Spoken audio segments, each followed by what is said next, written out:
Announcement. A group project proposal needs to be submitted. I think due is approaching. When is the due? Already passed? 15. Yeah, whatever that, you have to do that. Before you leave today, you have to find your friends to form a team, okay? The topic should be related to the following, okay? Wi-Fi, okay? Cell communication, cellular, or GPS communication, anything wireless, or ad hoc communication, like Bluetooth, or Zigbee, IEEE 802.15 series, or whatever, or 16, or 11. 11 is Wi-Fi. What else? Any wireless communication through laser, if you can, which I hope. NFC? NFC possible. Yeah, NFC is possible. Okay.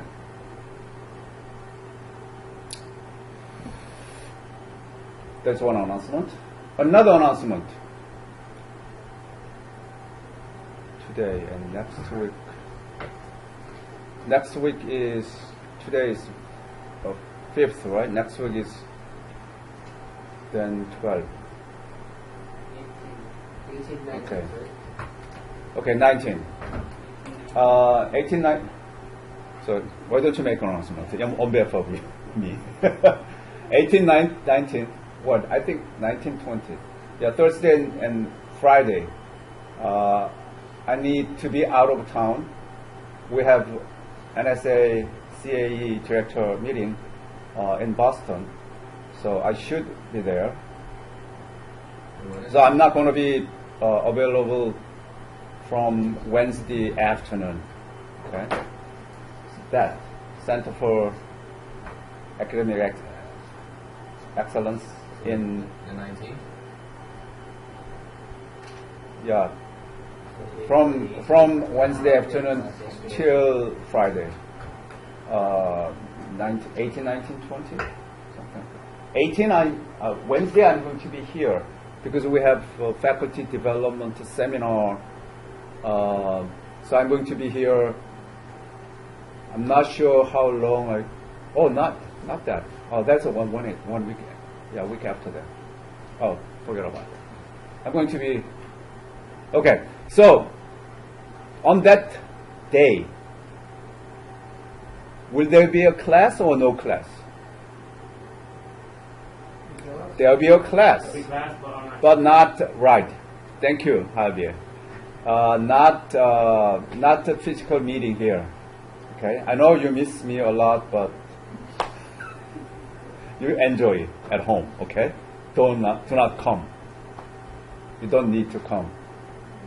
Okay, and then you can watch a video lecture, short video lecture from home or from work, wherever you are. All right. Okay, today is wireless LAN concept, which is Wi-Fi. Okay, so we will learn a little bit about Wi-Fi and also hands-on exercise. We're not going to do hands-on exercise today, but next week.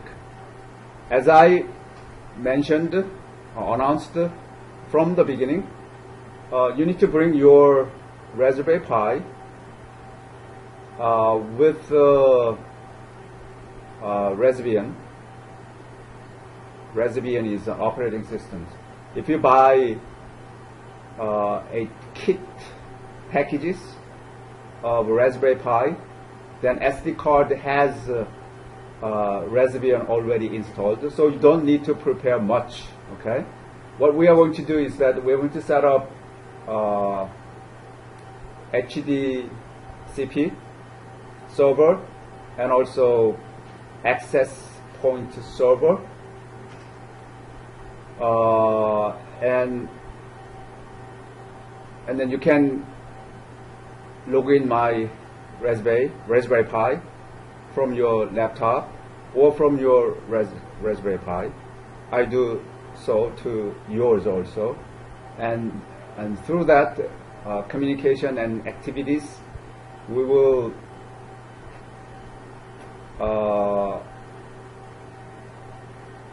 understand how, for example, Wi-Fi communications is set up. Okay, so we set up that, and then we also set up Wireshark, and through the Wireshark we will identify all the communications between your Raspberry Pi DHCP server and access point authentication and association issues. So those are all transactions that can be seen from Wireshark. Okay, so we need to verify how they are communicating each other. But setting up DHCP and access point is not really free. Free means it's not no hassle, which means a lot of hassle. If you fail of configuration, we have only one session. In one session, we have to do all. So you have to follow very, very carefully. So we skip installation of a Raspberry Pi itself. That is the reason we are going to work Raspbian operating systems. Let me show it to you quickly.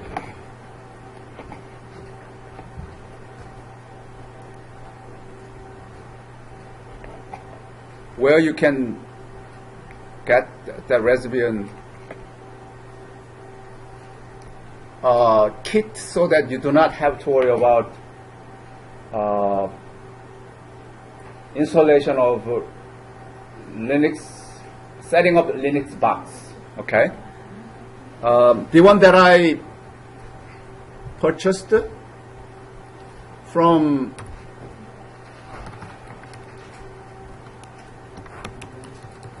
I'm not selling, I'm not representing, I'm not taking any profit benefit from Amazon at all, nothing, okay?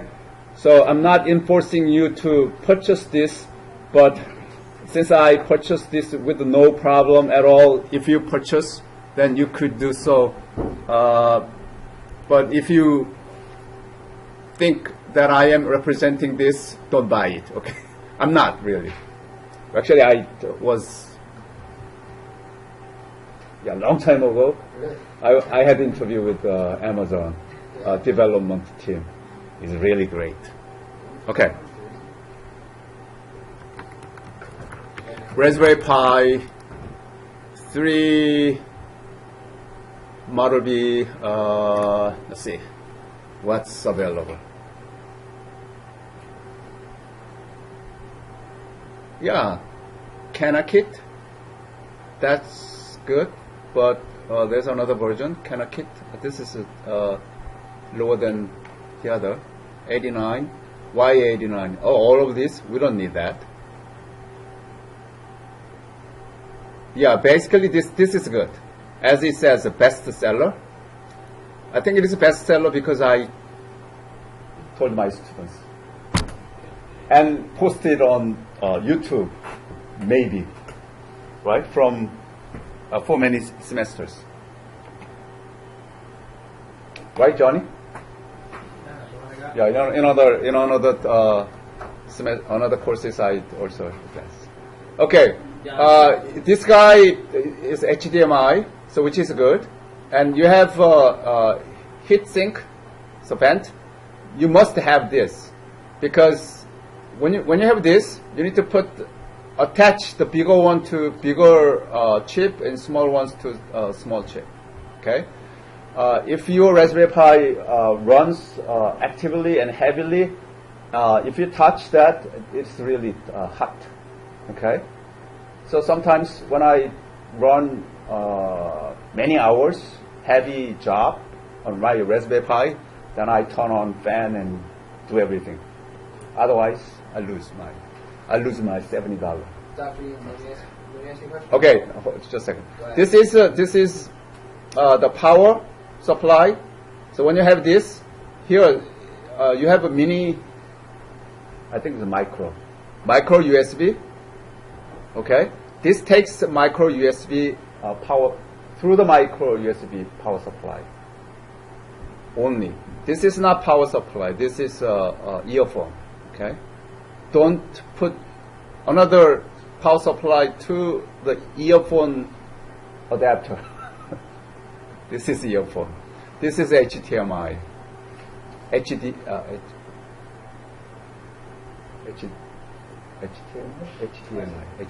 right. Okay, this is very important. Hold on. This SD card, 32 gigabytes, they're also good. And this is the adapter to your SD, to your USB. Okay, if you have the slots to accept other type of SD card adapter, then you may not need this. But for example, my laptop does not have that, only USB. Then this is a must. Okay, I think this is pretty much that you need. How many people purchased this? 2050. Wow. Those who purchased this also purchased. No, I'm not saying that. Something others. Also purchased. No, you don't need this. What is this? Okay. Let's forget about this. Okay? Forgive me if you don't like this. I'm not enforcing you to purchase that. All right. So next week, you need to bring that. Actually, oh, wait a minute. That one has a Raspberry installed? I don't remember. Probably not, right? Yeah. Find out something Raspberry already installed. Okay? If you scan through Amazon.com with the Raspberry, I closed it. So you don't need to actually purchase this because it does not have a Raspberry already installed. There's a built-in Raspberry SD card to sell together with the Raspberry Pi. If you want, you better to purchase that. But if you know how to install Linux box, you better use this one, okay? So that you can install sometimes Raspbian, some other times Ubuntu, some other times Kali Linux and Windows, whatever you want to do, okay? So if you are afraid of installing operating systems, then purchase something already built. Not something Raspberry already built. Okay?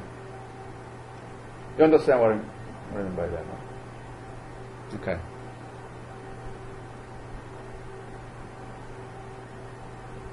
Any questions? So that is what we are going to do. Okay? For Wi-Fi communication, we plan to have 3 lectures. Today I'm going to cover this, some theory and concept, very quick. And next week, hands-on. So you need to set up a Wi-Fi server. Okay.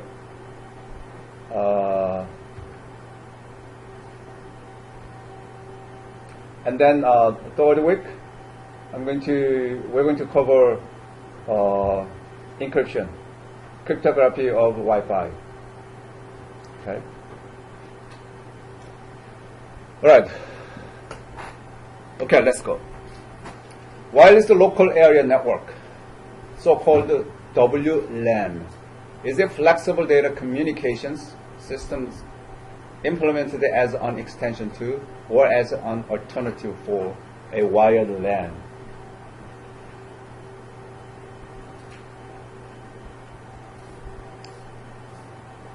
Because the current version of a Raspberry Pi has Wi-Fi capabilities built in, you do not need to purchase. But if you want to, there's a broadband. But if you want to do a more specific device identification, then you can purchase extra Wi-Fi antenna. Okay.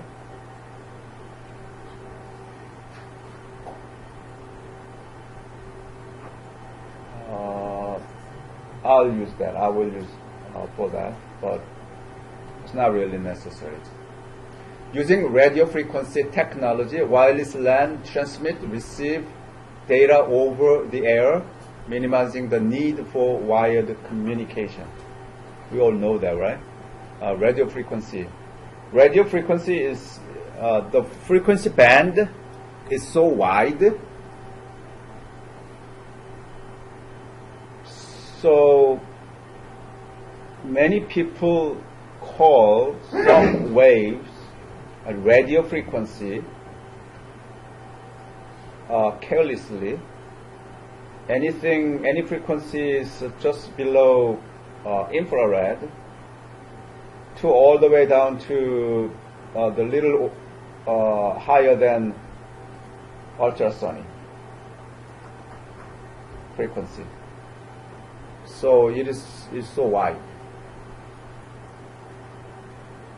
It's not even as wide as, for example, X-ray frequency band or gamma ray. That is super extremely high frequency waves. Okay.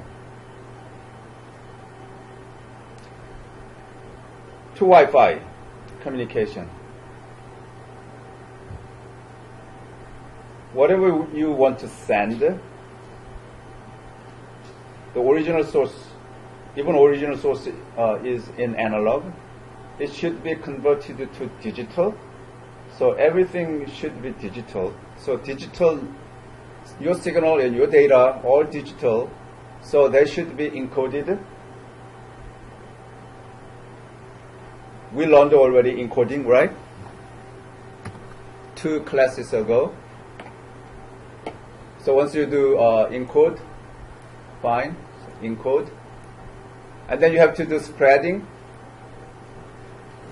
which was covered the last week, right? Why do we need to spread?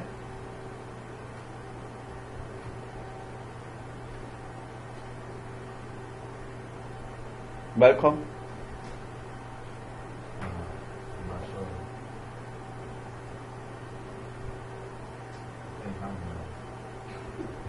Henra knows? Okay. Henra, why do we need to do spread?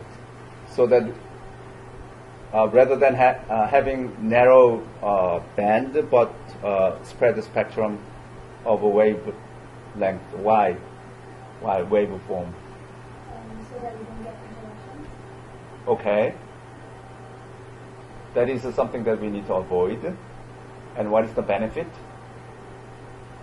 There is a super benefit. Signal spread? You can mix a multiple data from multiple users. at the same time. For example, cell phone, cell signals. Let's say you have a cell tower, right? Cell tower receives, and then cell towers spread out the signals. Okay, in that cell zone, does it send out the cell signal to Malcolm only, or according to the time, at certain point in time, it's sent out by multiplexing everything, so that whoever receives, which device receives and recognizes, then that is his data, and somebody is also in that way. That is the reason, right?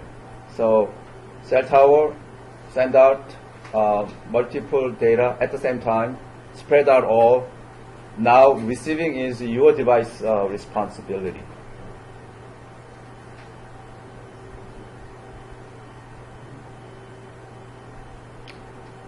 And channel. So that we set up channel. For example, when we set DHCP server or access point server, then we need to set channels. Okay. So from your cell phone, if you identify SSID, okay, service ID. Once you click that service ID, after identifying all the credentials, then your login go through a specific channel, right? That's what we do.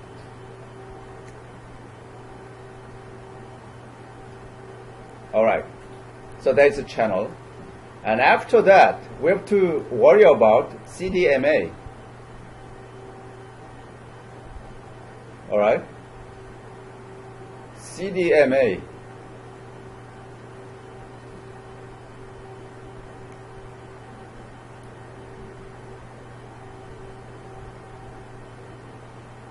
So we will learn this today. Okay, this is something related to wireless LAN. So through this CDMA, then packet is generated. Packet has header and body together, right? We call that header and payload. And it sends out. We have one packet followed by another packet, right? If you see the packet, then there's ones and zeros and ones and zeros, right? The way it is defined, the signals, these two data, for example, header and body, can be packed, okay? Two different data are packed together as a one single unit. We call that packet. It is a packed, that is called that. Therefore, it is called the packet. At the receiver side, once it is received, then we should unpack to identify all the header information and also the content, payload.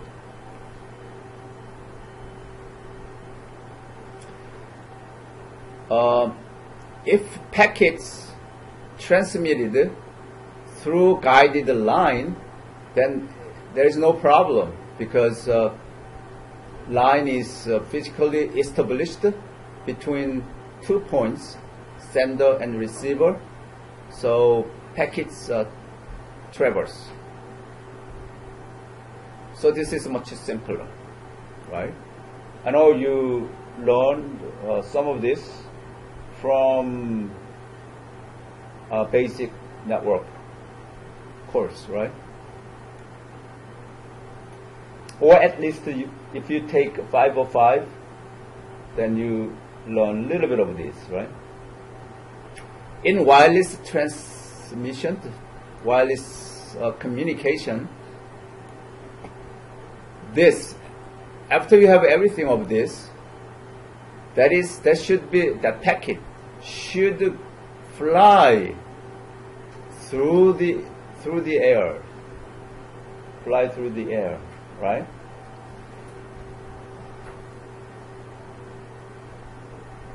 So at the sender side, through frequency wave, and after and multiplexing together with the signals. Remember that the output of the spread spectrum that we learned the last week, there is some signals, right? There is some power. So positive 1, positive 3, 5, depending upon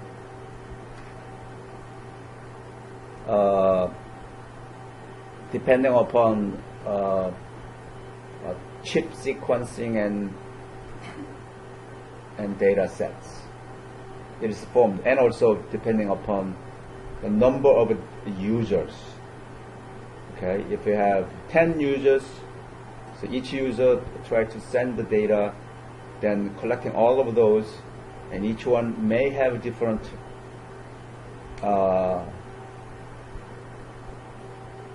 chip sequence, then altogether will be form a signal. That signal is generated from a sender side. But at the receiver side, once it is received, then we have to spread the spectrum. Spread. Okay? We call that demodulates. And through using the same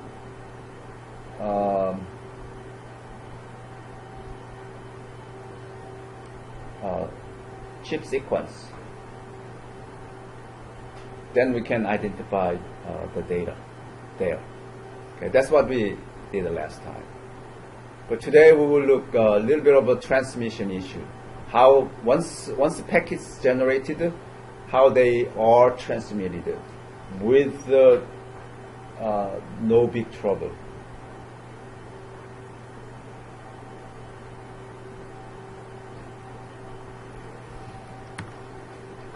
So with this, there are two types of networking: ad hoc networking and infrastructure networking. Infrastructure networking, this is something that we already know, like Ethernet based. We call that. So already there's some structure. Okay? Ad hoc, we do not know yet. Right? It's not established. It's a case by case. It may change differently. So more like a peer-to-peer networking. You can simply see the example from Bluetooth communication. In your car, if you have a Bluetooth, then the car Bluetooth server can understand the device that you have, for example, cell phone. Therefore, communication is established quickly, right? There's ad hoc, peer-to-peer, easy to deploy. Only the configuration is needed. And also, it's very simple. Another example is if you have a Wi-Fi, wireless keyboard, wireless mouse, wireless printer, wireless speakers, they're all wireless, right? They're all Bluetooth-based communication. So as far as you set up pairing, then communication is quickly set up.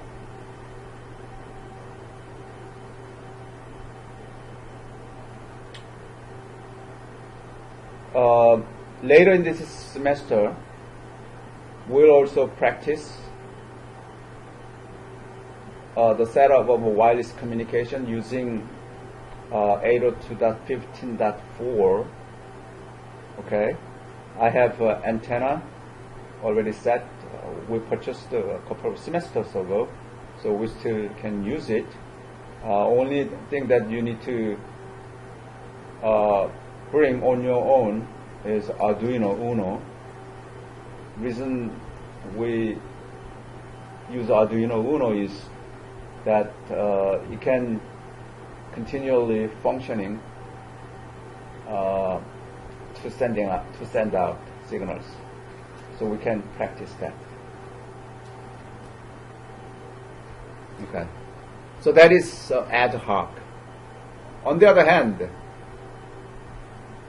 infrastructure, for example, we have access points set up.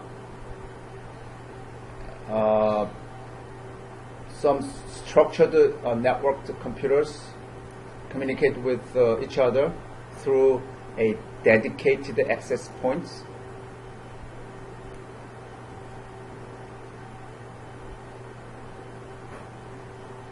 But we will do a wireless access point here also. And allows computers on the wireless network to access the wired network resolution and tools, including internet access, email, FTP, print sharing, and also SSH. Okay, so you can log in. Once you set up DHCP and an access points, then let's say I have here Raspberry Pi, then you can log in from your laptop or from your Raspberry Pi. That's what we will do next week. It's coming soon, quickly. Okay. We're gonna need a monitor too, right? For the Raspberry Pi. Right.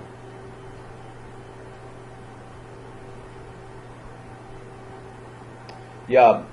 Although you purchase this, still some devices needed. You need a keyboard. You need a mouse. There's extra. They are not coming together with that Raspberry Pi. $69 Raspberry Pi. It gives you only engine. But peripherals, devices needs to be available. Okay, you don't need to buy, but if you have like this, you can use this. Okay, mouse, keyboard, and monitor. Monitor. This free to buy. You can. There is some other. Oh yeah. Johnny has a very good idea. He can, Johnny, you are going to explain loudly so that everyone can understand. Why don't you come here so that online students can understand also? If you do not want to buy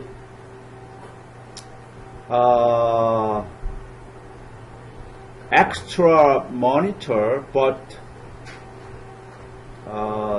to use your laptop monitor, right? Yeah, you use your laptop, your iPad, Right. your phone. Right, and also phone device, whatever. So can you explain how you did last time? Sure. So the app is called VNC. It's a viewer. It's basically like a team viewer. You just download it on both devices, Raspbian, or Raspbian comes with it. VNC stands for what? Virtual Network something Network. connected. I really don't know actually, but Okay, VNC. actually Raspbian comes with it already installed. Oh, already installed. Yeah. it. So okay. you get code, you put it on your computer, iPad, whatever device you want to see, use as a screen. And so the first time you set it up, you do need a screen. So you might as well do it at home, plug it into your TV, HDMI, and set it up. Then every time you log in, I do it from my phone hotspot, so you connect. It connects automatically to my phone, the Raspberry Pi, and so does my iPad.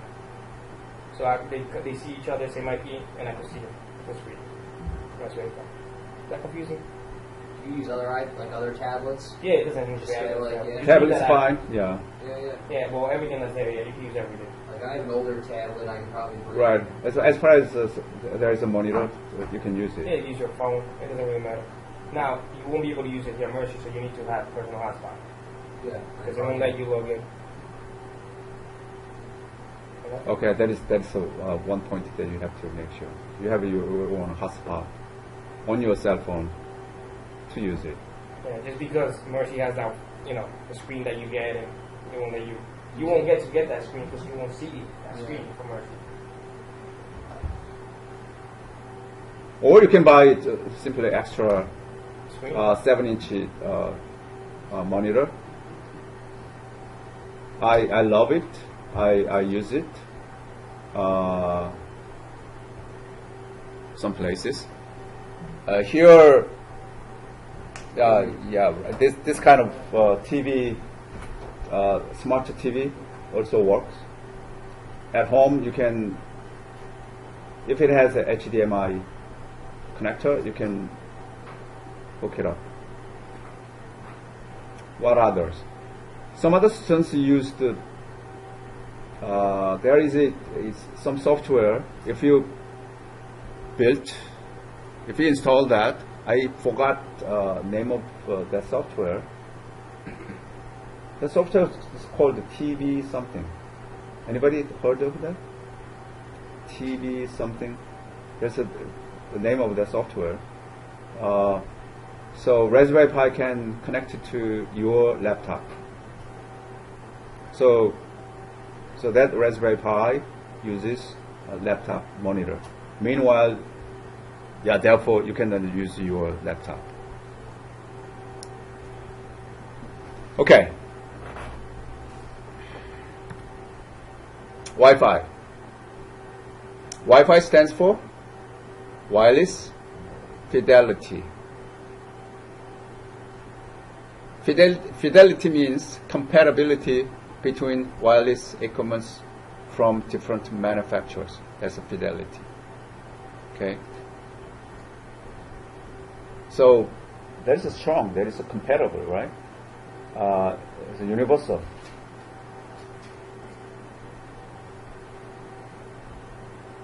Technically, it is based on 802.11.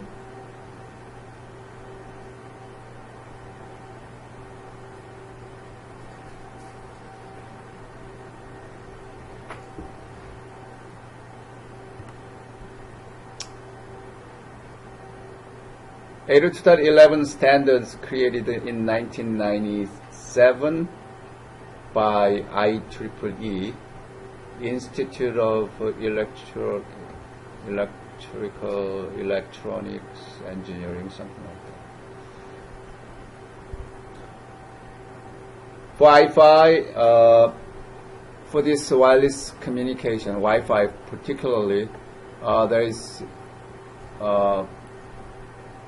we consider two specifications of two layers: MAC layer and physical layer. MAC layer and physical layer. So we work on MAC layer and physical layer only. So a lot of IEEE standards, 802.11, right?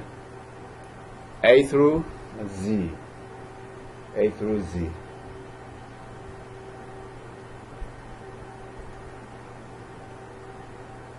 Many of those standards, the frequency range is 2.4 gigahertz. Bandwidth, about 20 megahertz. All. Right?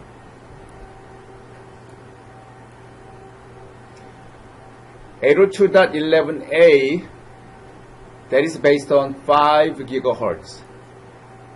So there is A and C, AC version, that also 5 gigahertz. Bandwidth is 20 megahertz. But if you have a wider frequency band, therefore you may have a multiple channels available. Okay? Rather than 2.4 gigahertz. Speed, as it says, some megabps.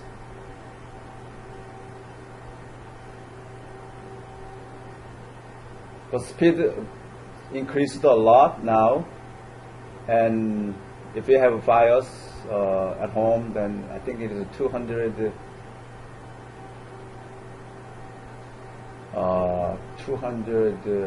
megabps, right?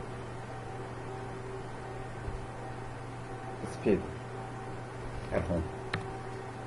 Okay, channels. So if you have a 2.4 gigahertz band, how many channels do we have usually? We have 11 channels, right? So each channel, the band is 20 megahertz, right? 20 megahertz. In this frequency,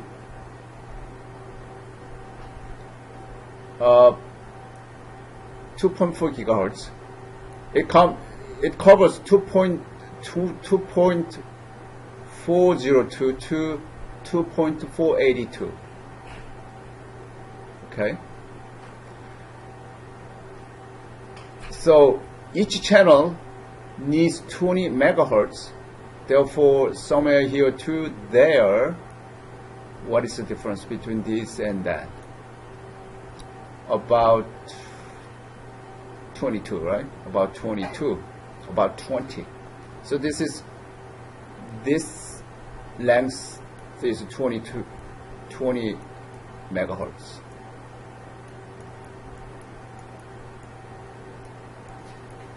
So each one is 20 megahertz. If we make 20 megahertz only throughout all with no overlapping, no intervention, then how many?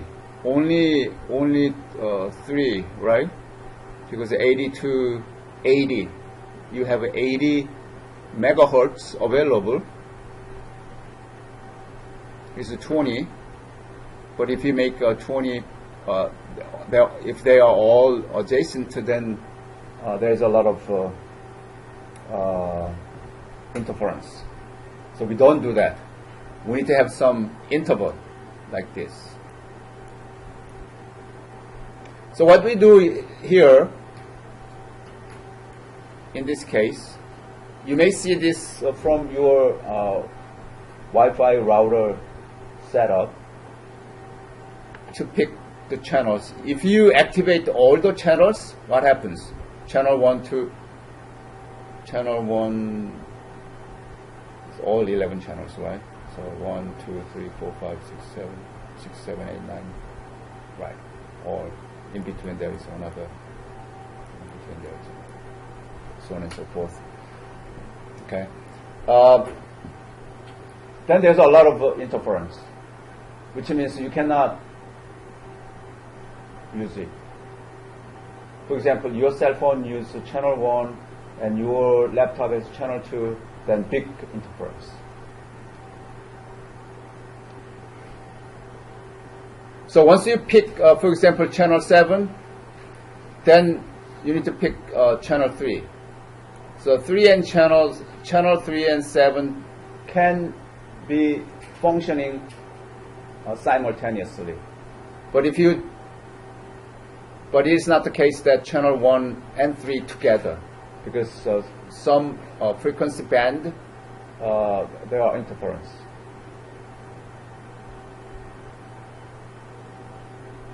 If you have 5 gigahertz, then you have about 200 megahertz available, right? So if you make 20 gigabytes with some conflict, it is okay. You can set up channels with the conflict. It is okay as far as you use at the same time only one channel open or two channels, those are not, those have enough interval, then they are working, right, with no interference. Similarly, in this way, you have 12 non-overlapping channels. If you have 2.4 gigahertz, then only 3 non-overlapping channels are available, 1, 6, and 11. Or 2 channels, 5 and 9, 3 and 7, two channels only. If you have 5 gigahertz band, then simultaneously there are 12 non-overlapping channels to be open, which means it can cover more communications. Okay. So standardization, standard of 802.11 covers here MAC layer and physical layer. Out of this ISO OSI 7-layer models.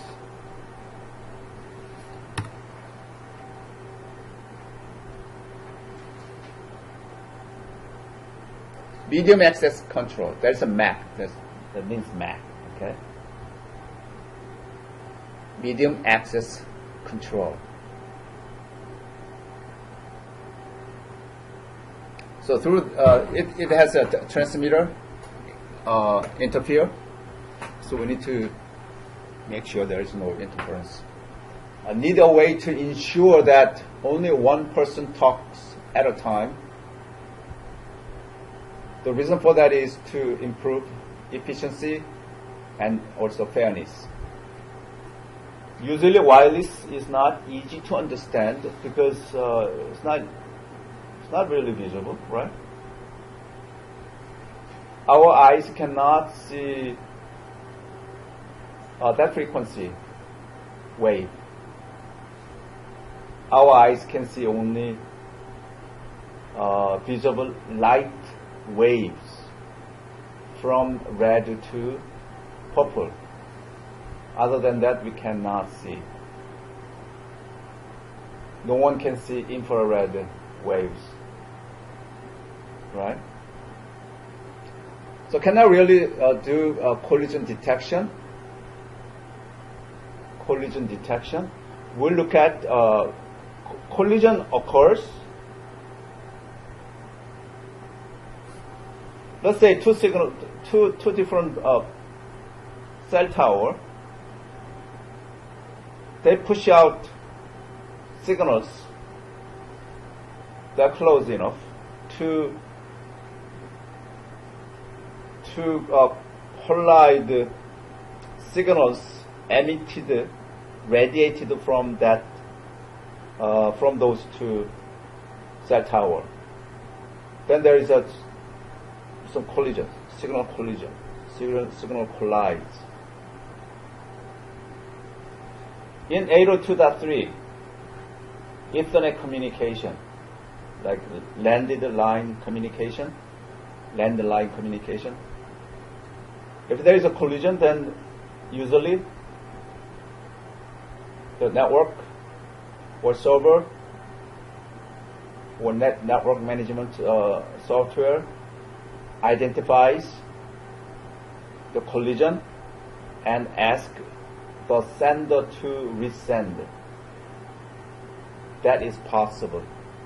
But in wireless, there's no way, right? There's no way to identify the collision, because if there's a collision occurs, it occurs in the air. There's no way that we can detect. So basic idea, but collision is always possible.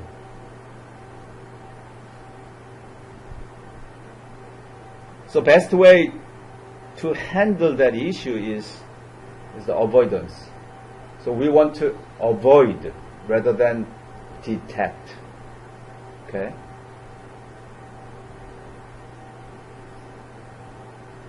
See the difference?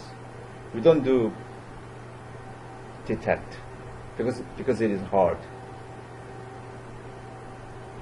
It's not like landline communication. Then we can say, hey, sender, resender. Because I know, hey, here in this location, between this network device and another network device, between those two network devices, there is some collision.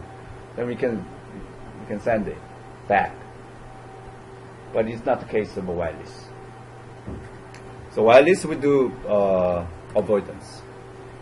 Okay, so with that issue in mind, so let's take a look at the components of Wi-Fi.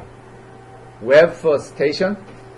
Station in this case, laptop or your cell phones, whichever device wants to communicate through Wi-Fi. And there is a basic service set called the BSS, and ESS, extended service set, and DS means distributed systems. In this diagram, through this distribution system, server attached to it, and then some access point attached to this distributed system, right? Access points, hardware access points, possible if you have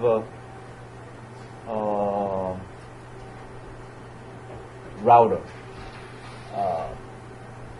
home Wi-Fi router, right? Then that is on access points. That is hardware based.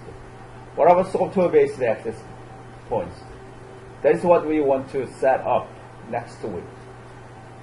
Okay, the access points that we want to set up next to it is software-based access points.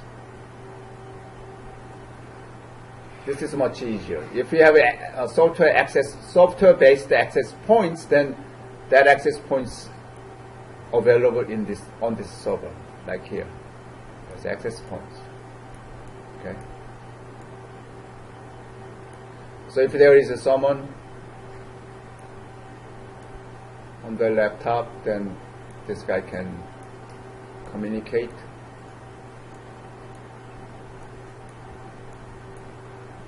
And this guy has also a network card that communicates, right? So through that, this guy access point, it has its own antenna, so it's much easier. So this station can talk through this antenna directly to access points. It's not a problem. But in this case, through this and that. And also, your Raspberry Pi is not really physically connected, right? It needs to talk to the system here. Okay, some access points. So this guy, this is a third party. Okay, your cell phone or your laptop connect the Raspberry Pi, which is a server, where there is a software-based access point setup and DHCP, dynamic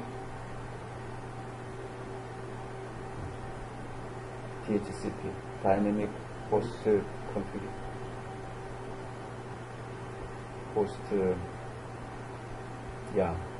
So IP, dynamic IP is generated through that.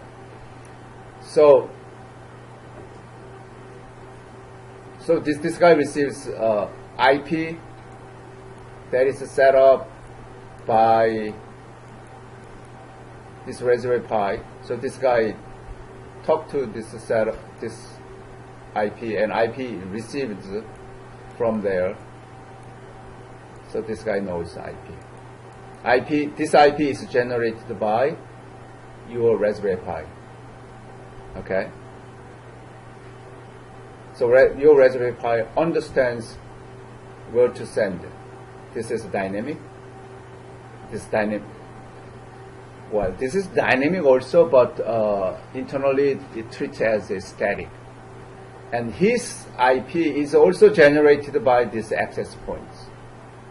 Okay? IP of this server, your Raspberry Pi, is generated by this access points.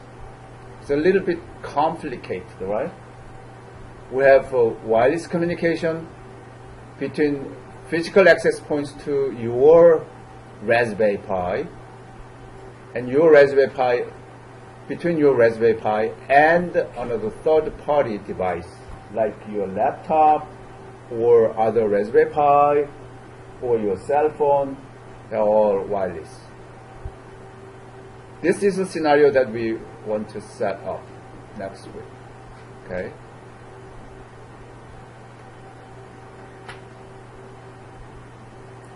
Jake, have you done this? Your network experts. Not wireless? Really, I work in this router for project one.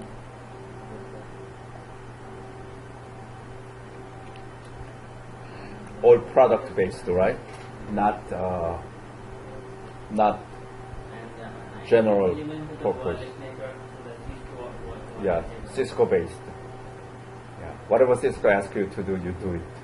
So it works. This case is open. Okay?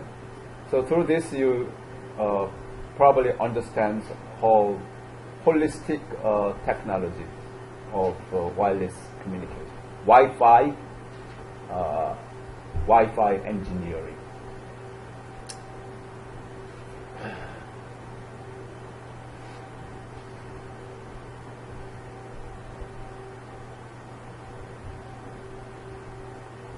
So this, the one that I draw like this, is very similar to here, ad hoc network. Okay. If you have another, for example, Arduino Uno. Okay, Arduino Uno. Arduino Uno also Wi-Fi communications, so you can talk to. So from here, that is ad hoc network. This is the entire structure of wireless communication.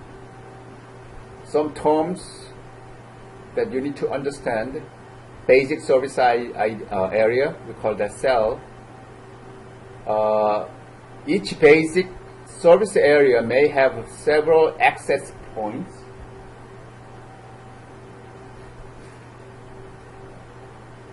Basic service area has a service set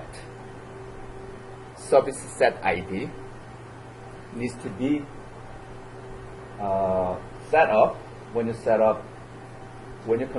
configure access points or hotspot, for example.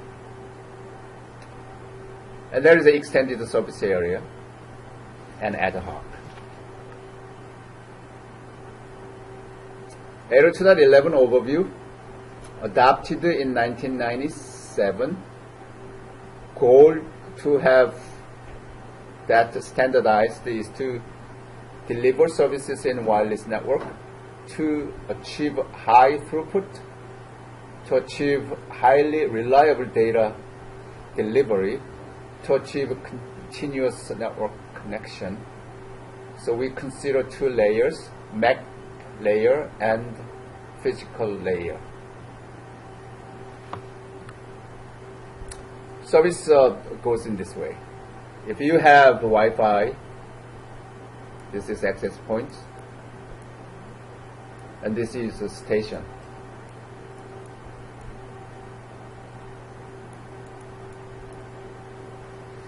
So somehow there is this guy asked to find out available, or this guy distribute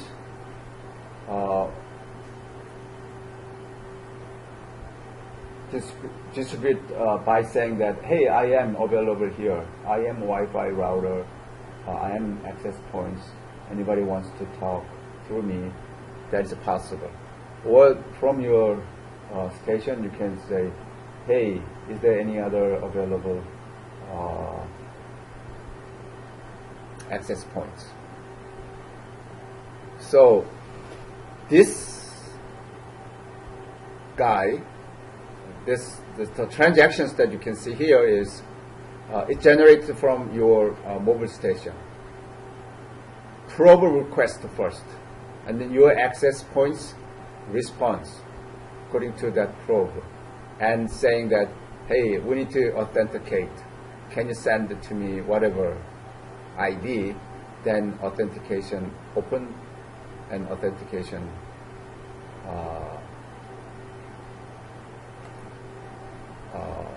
identified. And after that, okay, this is authentication. This is the initial request and authentication. And then, hey, now I am associated with you. And this guy says, yes, you are associated.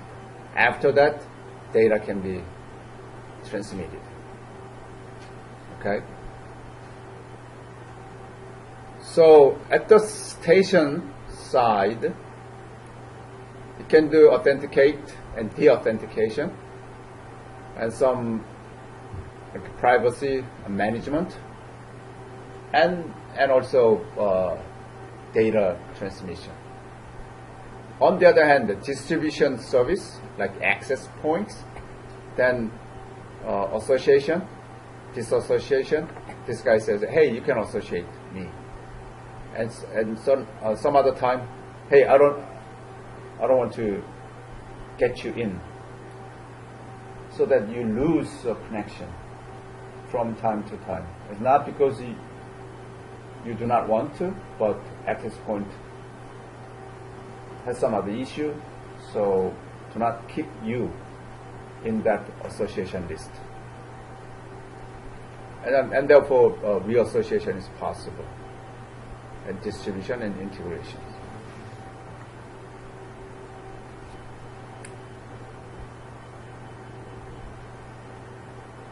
That is all possible. So, let's say you have access points here, your laptop, at certain points, so authenticate and association. And your laptop moves. This access points covers a certain area, right? And this access points covers also some limited area. So as it moves out, here, as it goes to access points 2, or as it enters into the area covered by access points, then pre-authenticates, and then authentication already done here, right? So D here is that access points 2 notify access point 1 of a new location of station. So his authentication is already done here, so that that can be relayed over to access points 2. So it continued to roll over to one of the access points.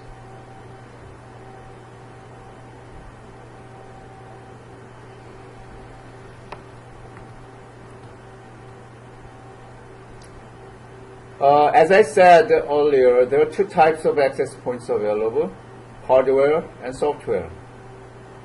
Hardware access points can be built in these days technologies in router or bridge. So when you buy wireless router, it has access point capabilities already. You don't need to. That's not what we want to build, right? We want to build software access points on Raspberry Pi.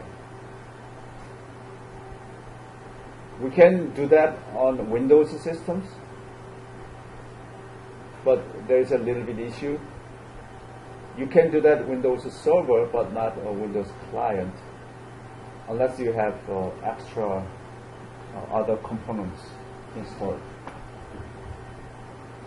The only reason for that is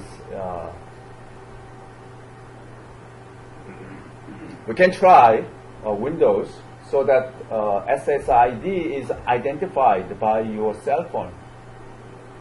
But if you want to try to associate it, then there is no way that your Windows systems to include him, because it is not a server. Okay, so hardware, there's 100 or 10 or 100 base T. Software runs on existing computer, in our case Raspberry Pi, next week, right? Can be used with either, no, we are not going to use this, right? It can be. You can set up access points, but it's not really service. You can set up is okay, but no service. No service unless you have extra components in it. Mainly because your Windows is not service components. Must be used on computer with both wireless and wired network connection. Not necessarily for Raspberry Pi. We do only wireless. Okay. You access your Raspberry Pi, receive data from the internet through wireless,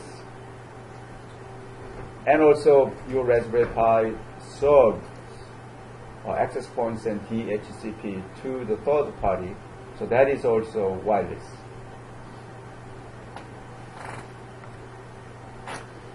So once the access point is ready for you to client device, we do beacon, set up beacon, and approve a request, probe request, probe response, association request, and reassociation request. Those transactions, network transactions, can be seen through your Wireshark. Okay, you can identify, oh, this is the IP that I set up.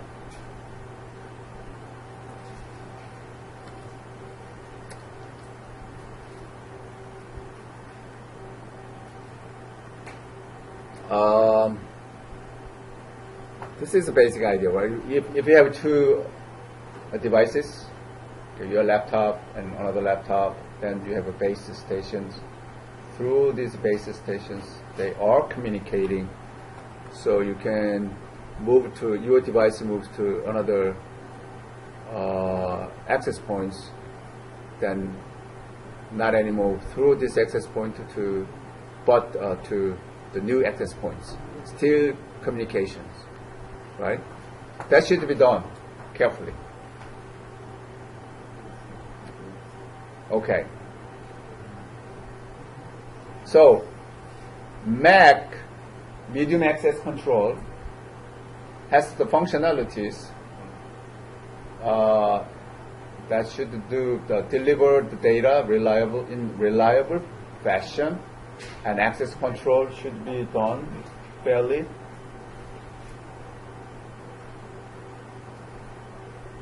If you have a Wi-Fi router, then for example WPA keypad needs to be served for WEP, although it can be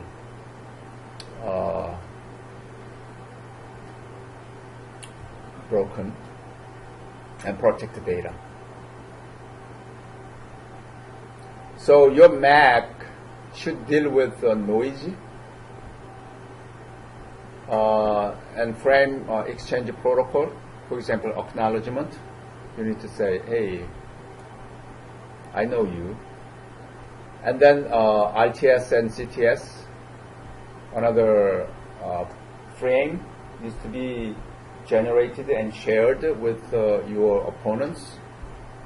So request to send and clear to send. Those two frames are handled by your Mac, RTS and CTS. Okay. They are the designated frame, which doesn't carry data, but all the control packets, okay, between the two stations.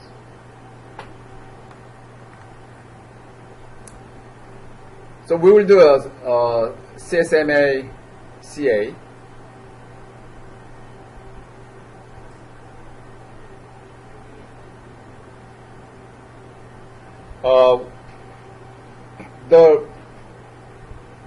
In order to do this CA means collision avoidance. Okay, collision avoidance, not the detection but avoidance.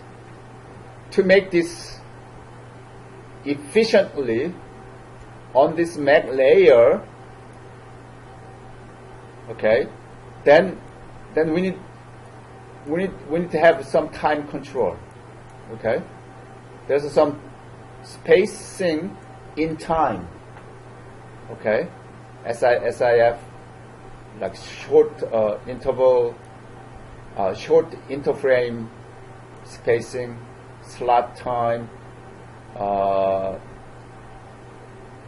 This is a PCF interframe spacing. This is DCF interframe spacing and access, etc. And DCF is a distributed coordinating function operation. PCF means peer-to-peer coordinating function. So next few slides reminds you of collision. Okay, so we have two terminals and one router, two laptops and one router. So laptop 1 from T1 to router, along the time, data transmitted to router. At the same time,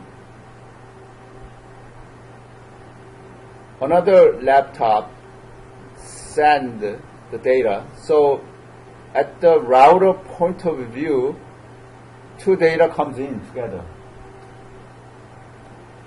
Okay? Therefore, there is a collision. Collision at the router side.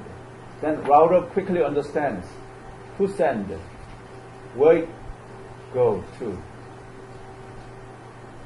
So that according to the collision, we can fix it. Okay? As far as collision is detected by a network equipment, it can be handled because this is a landline communication.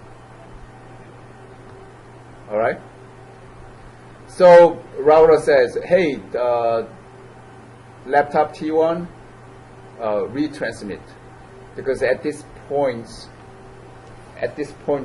here, I will receive a signal, this data, but not your data. So they resend to me. That is the case, but it is not efficient, right? T1 should have stopped right after the collision. So that this is the case. Transmitter aborts the transmission on collision. So collision detection. This is collision detection. Collision detection may not be good idea in wireless communication, because when collision occurs here, this is wireless. It's not a landline communication.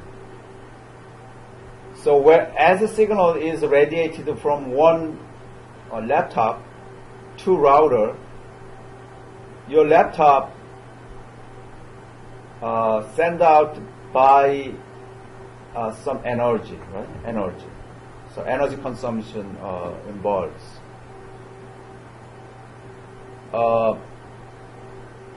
Between energy and distance to propagate,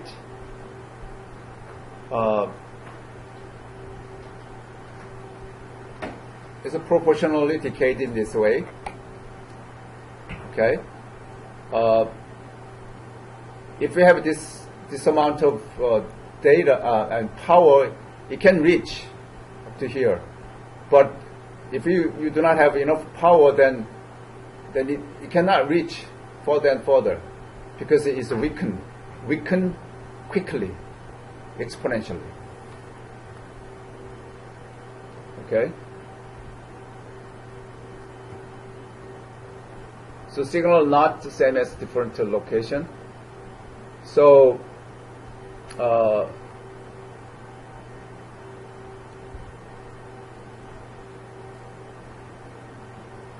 for example, in wireless, here T2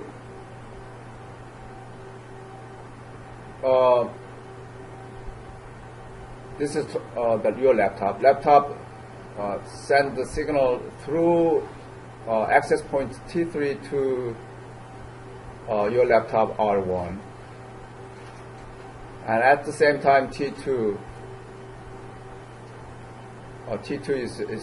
is access point. This is access point, right? Whatever comes through this T1, it try to send this wirelessly.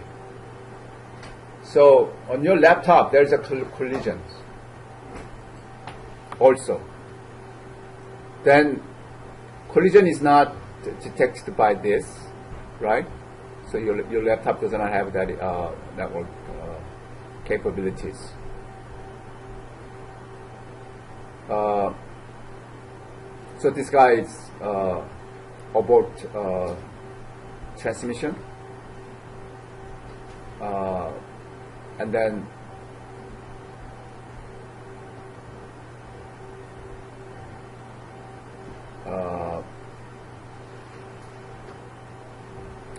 collision detection frees the channel for other transmissions. So in practically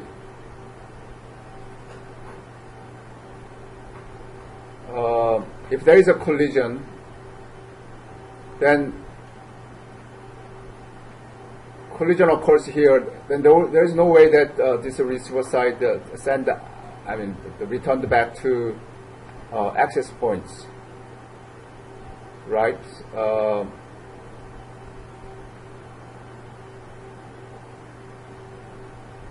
One antenna is sent out, then another antenna may be set up, therefore it receives only the notification from this, whether it receives well or not. Therefore this guy understands that, oh, there's something wrong. That's detection, right? But it's not, that is not realistic.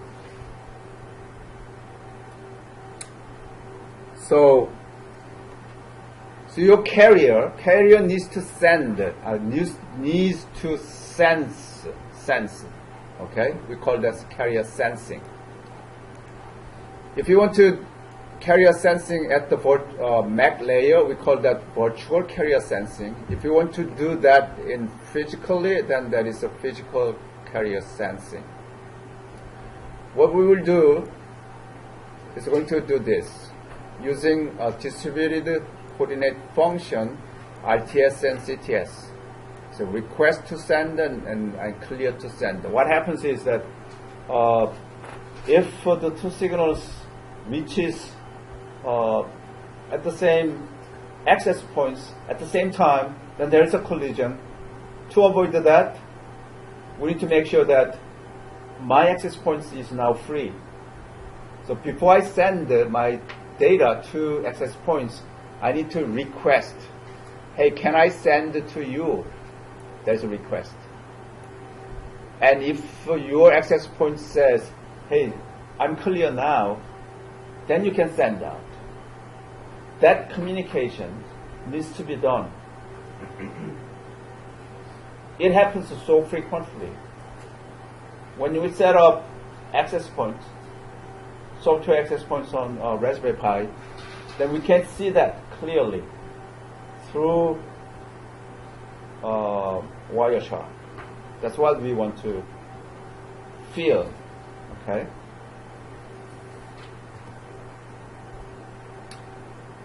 So actually, 3 extra frames or packets to be used: RTS, CTS, and acknowledgement. Request to send the packet is generated by sender, and clear to send the packet is generated by receiver. So receiver replies if ready for data packet to be sent, and there is an acknowledgement. Receiver send if data is received successfully. Therefore, sender now understands. Okay, I'm done.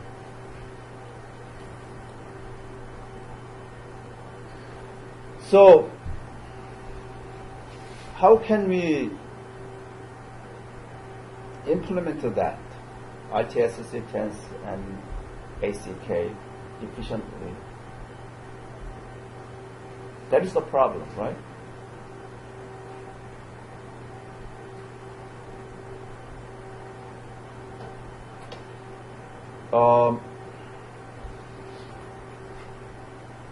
And also between access points and station, local station, or your laptop, one access points might have 10 laptops simultaneously.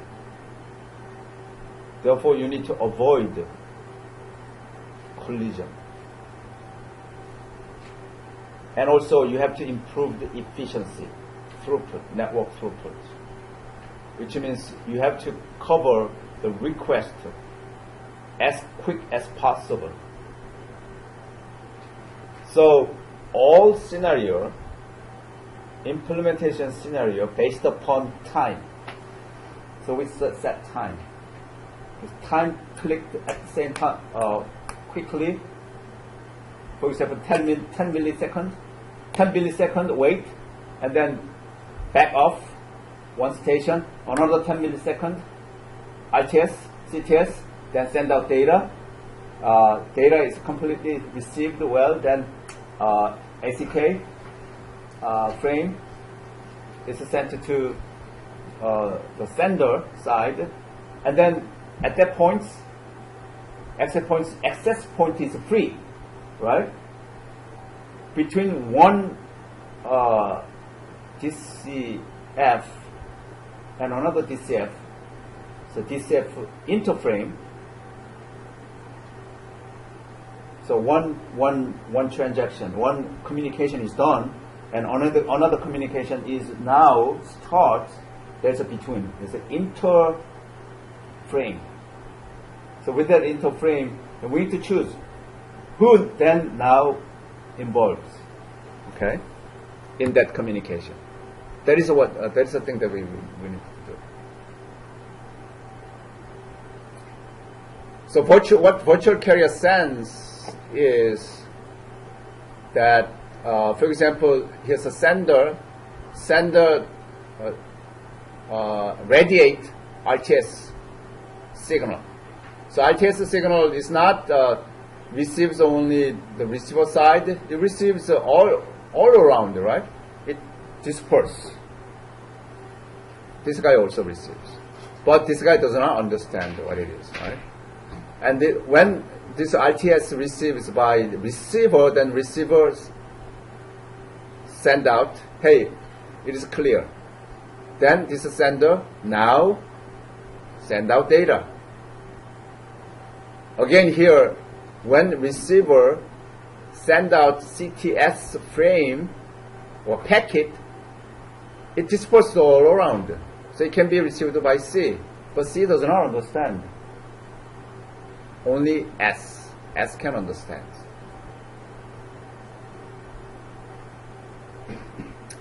And after the data transmission is done, then the receiver send out acknowledgement.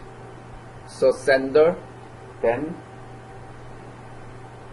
done all the transmission communication.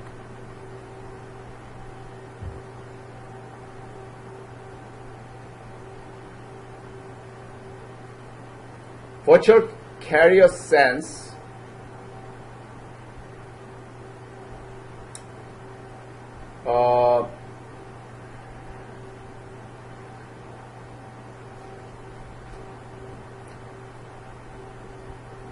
if we do ITS and CTS, then without that, there is a problem of a hidden terminal problem, but we can avoid it by having this. What is a hidden terminal problem is that when I want to talk to, hey, here, this guy A wants to talk to B, but A does not know there is a C. The other side, therefore C also wants to talk to B. If this A does not know the existence of C, which also tries to talk to B, and therefore both sends data at the same time, then there is a collision. To avoid that, we have this mechanism, RTS. Before we send the data, we send out RTS. Then this B, let's say this guy also send out RTS. But B already decided to CTS to A only, not to C. Therefore, channel is established by sharing RTS and CTS. Okay? It's not randomly data comes in, access points and radiate to arbitrarily. It's not the case. So that we can avoid the collisions. Same thing, the other case. So, carrier needs to sense to avoid. Carrier in this case, sender and receiver. Sender and receiver needs to do always, before send the data, it needs to make sure that channel is established by sharing RTS and CTS. After the completion of data transmission, then ACK needs to be shared also. In order to do that, in order to implement that, we have this NAV, network allocation vector, which is nothing but a counter. Okay, we have some counter here, and then we have intervals to consider. Short interframe spacing, and then PCF based interframe spacing, and DCF based interframe spacing. And each, there is a time slot. Slot time. Each slot time may be 10 microseconds or milliseconds.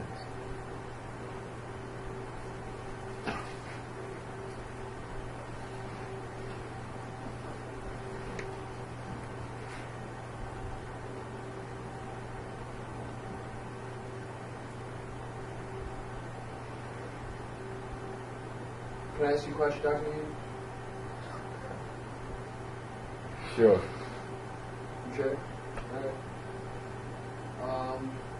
Do we get the Raspberry Pi you were just showing us? On the syllabus it says we need the Arduino and like the RF1 and stuff. So we don't want Arduino, we want a Raspberry Pi, right? For this access point setup, we use Raspberry Pi. For IEEE 802.15.4 communication, we need Arduino Uno. Arduino Uno maybe $15. Raspberry Pi $69. You need an Arduino to work with the, or you need a Raspberry Pi. You need an Arduino to work with the Arduino Uno, right? Yeah. So then you need the Arduino too. Right? Oh yeah, eventually. Yeah. So if you want to buy together, then you can buy one each. So what we're going to need is the Raspberry Pi for the next class. We're not going to need a separate antenna. Raspberry Pi will be used for radio hack, RF radio, RF, hack RF. Okay, that is another. Hack RF means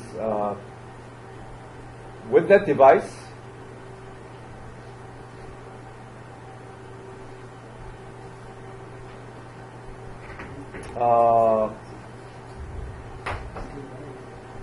we can set it up. Well, we may or may not. If we go smoothly well through Raspberry Pi, then we can set up software-defined radio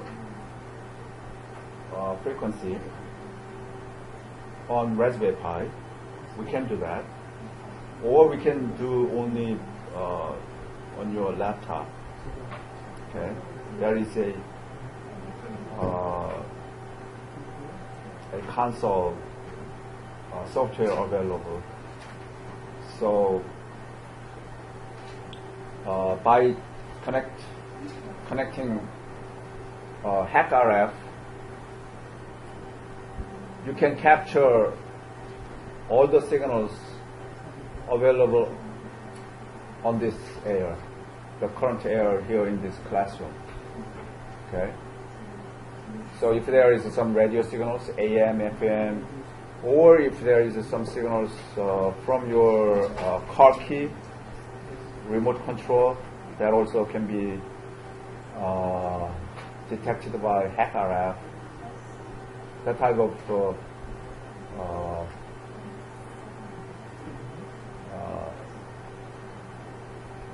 hands-on will be done in the future class. That is real fun. So if you are lucky, then you can capture well-known radio signals without having to have real radio, but using the hack RF, you can listen some music. Any stations. As far as there is radio signals reaches here, then you can capture that signal. What about phone calls? Your phone calls also. But phone calls you cannot. Well, you can capture signal wave itself, but there's a lot of things, right? Spread spectrum and decode. If there is some encryption, then it needs to be decrypt. After that, you can hear their conversation.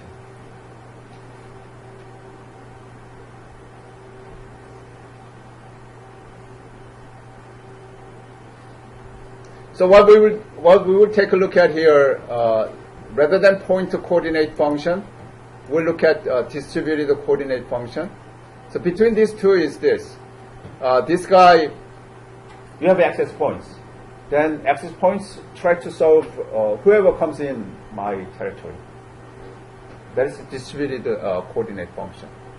On the other hand, point coordinate function, there is some emergency case. so that your access points set up the communication only between that access points and your laptop.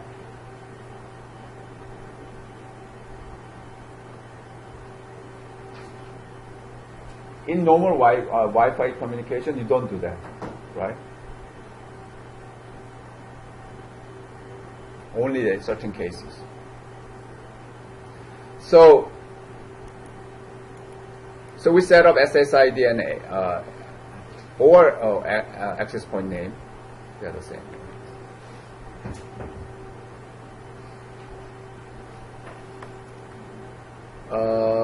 Channels. In this distributed coordination function, carrier sends multiple access. This is a CSMA. And also a collision avoidance, CSMA-CA, by using ACK, ITS, and CTS packet exchange. This is what we are doing in this class. And point coordination function.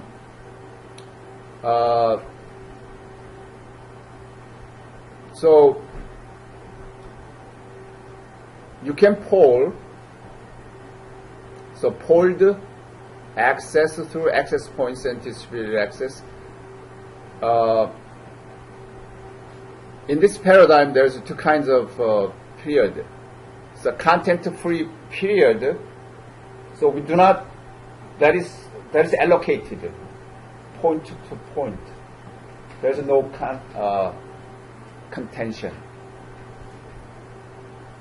Okay, so using through that period, there's no contention, and there is another period that is related to everyone. So there's a contention is made in that case. This is the point coordination function. We'll look at this for DCF. Okay, so use ITS and CTS access mode.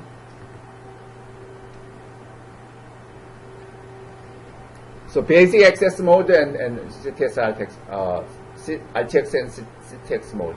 Basic access mode is this. Distributed coordination functions is being used,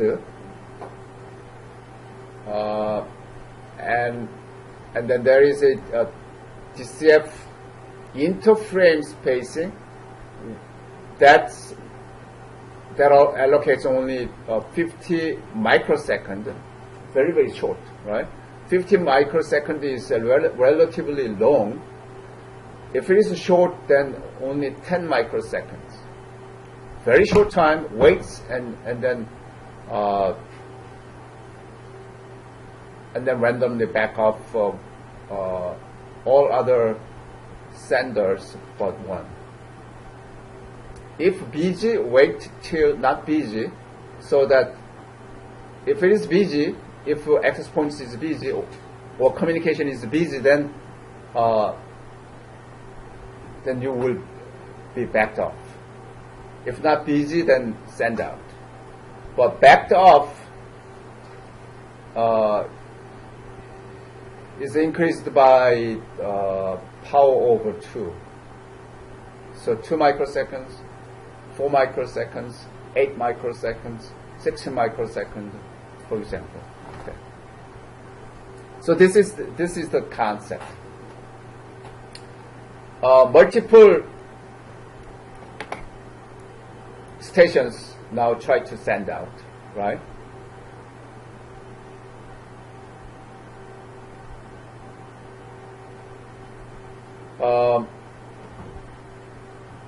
Up to this point, they are all busy, so they didn't do anything. So they are still all wait. And certain points, this is a DCF interframe spacing. Whatever allocated time, that is still multi microsecond, which means very quick, right? Quick wait, and then back off. this is maybe 10 microseconds. Okay, so some back off. So this guy and that guy back off.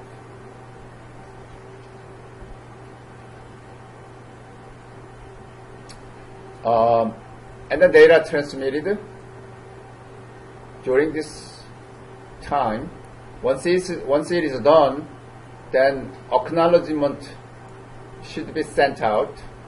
But because it's a basic access, there's no RCK, ITS or CTS. ITS or CTS is not used. Only acknowledgement. This is short time spacing, and when it is available, then send out data, and then wait short interframe spacing. This is again maybe 10 microseconds, and acknowledgement back to the sender. And then once it is done, this is one frame is done. Between this is one session is done. Then before another session comes, there's an interval. We call that DCF interframe spacing. So wait a little bit, and then keep going. There's a basic access mode, but we will do RTS CTS access mode. We call that RC access mode. To do that, we need to have a network allocation vector. This network allocation vector records prediction of future traffic on medium. So it has some number there, and which is nothing but counter that counts down each time at the uniform rates. And we use ITS and CTS. So carrier, for example, MAC layer understands or sense some transmission mechanism, and therefore avoid collision.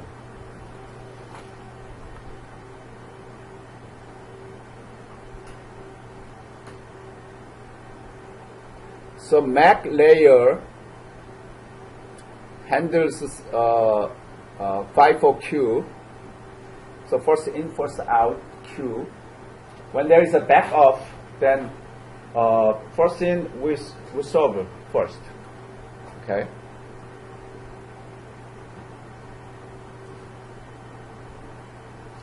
So all scenario are written there, but it is very simple in this way. This is RTS and CTS. It's not basic access mode, but using RTS and CTS to avoid the collision. So let's say some session is done, and another session comes. So this is inter frame by DCF, distributed coordination function.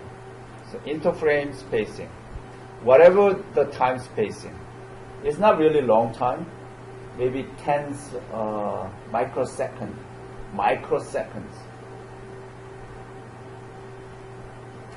How many microseconds per second? We have 1 million microseconds. So very, very, very short, right? Wait that short time, and then this guy send out RTS.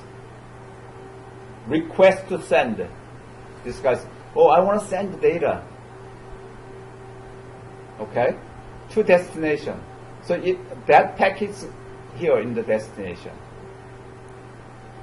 And then there is a short interframe spacing, and then this destination guy says, hey, we clear to send.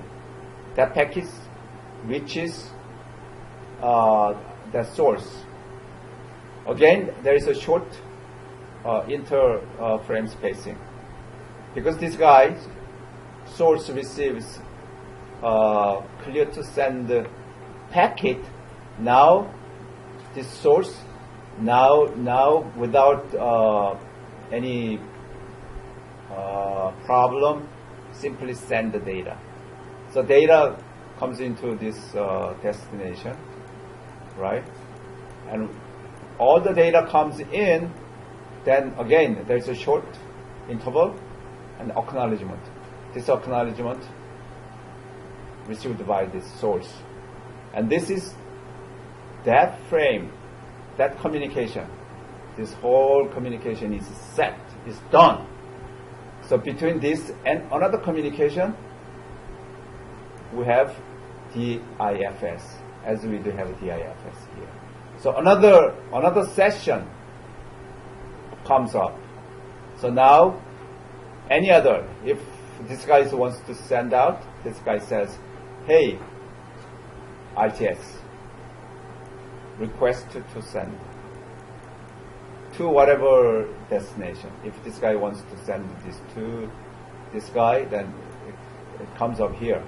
Then within that short time period, interval, if this guy says, oh, yeah, I can receive his data, then we can say CTS. CTS comes here. And again, short time period, and then long period of data can be transmitted. This is data. Keep doing this. That in that way, in this way, for example, in this destination, no other guys try to send the data while this source data comes in, right? So definitely in this way, there is no data collision. There may be RTS packet collision. This guy says, oh, I want to send my data, so request RTS sent out. And another guy says, oh, I want to do RTS. Right? At the same time here. But this guy choose one only and then send that CTS. Not both of these. So whoever receives CTS now freely send out data. Therefore, there is no data collision. Clear? This is what wireless network, particularly Wi-Fi communication can handle collision, data collision. I think this is it for today.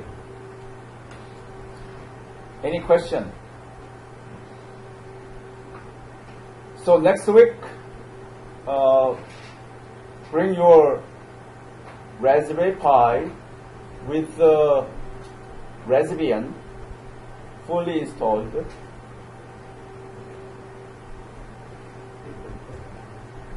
Raspbian, okay?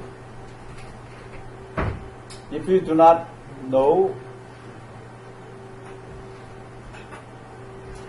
how to install Raspbian, the best way is that you can buy Raspbian built-in SD card. If you, unfortunately, if you don't do, then email me, and I will guide you how to do. You just download like you can get a regular micro SD and then just use like a like a software that makes bootable drives, right? Correct. That's what you need to do. That's what I'm saying. Right. That's what you need to do. All right.